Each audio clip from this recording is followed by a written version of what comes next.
بسم اللہ الرحمن الرحیم۔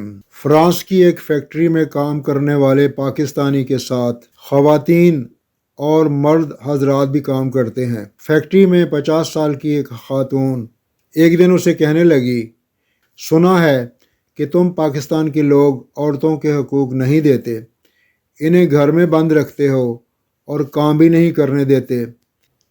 نوجوان نے لیڈی سے سوال کیا کہ آپ کو کام کرتے ہوئے کتنا عرصہ ہو گیا؟ جواب ملا، جب میں 18 سال کی تھی تب سے نوکری کر رہی ہوں۔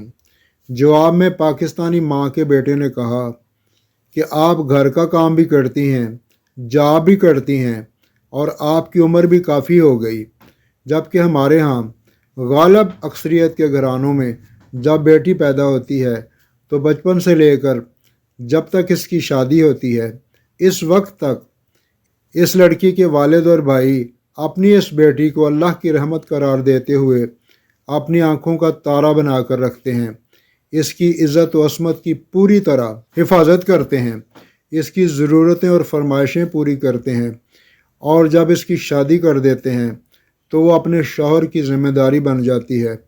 اب اس کی تمام خواہشات اور ضروریات اس کا شوہر پوری کرتا ہے، اور جب وہ آپ کی عمر میں پہنچ جاتی ہے تو تب اس کے بیٹے اور بیٹیاں اس کو اپنی جنت کہہ کر پکارتے ہیں اور اپنے حالات اور پوزیشن کے مطابق اس کی خدمت کرتے ہیں۔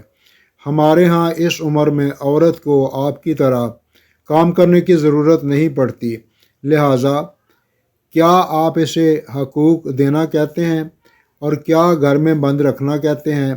یہ ہمارا مسلم معاشرہ ہے، یہ ہمارے دین کی تعلیمات اور تربیت ہے، اور یہی ہمارے رسم و رواج ہیں۔ فیکٹری کا وقت ختم ہو گیا اور وہ خاتون چلی گئی۔ دوسرے دن اپنی ڈیوٹی پر آ کر اس خاتون نے بتایا کہ وہ ساری رات سو نہیں سکی۔ کیا کوئی ایسا معاشرہ بھی ہے جہاں عورت کو پیدائش سے لے کر موت کے وقت تک اتنی عزت دی جاتی ہو؟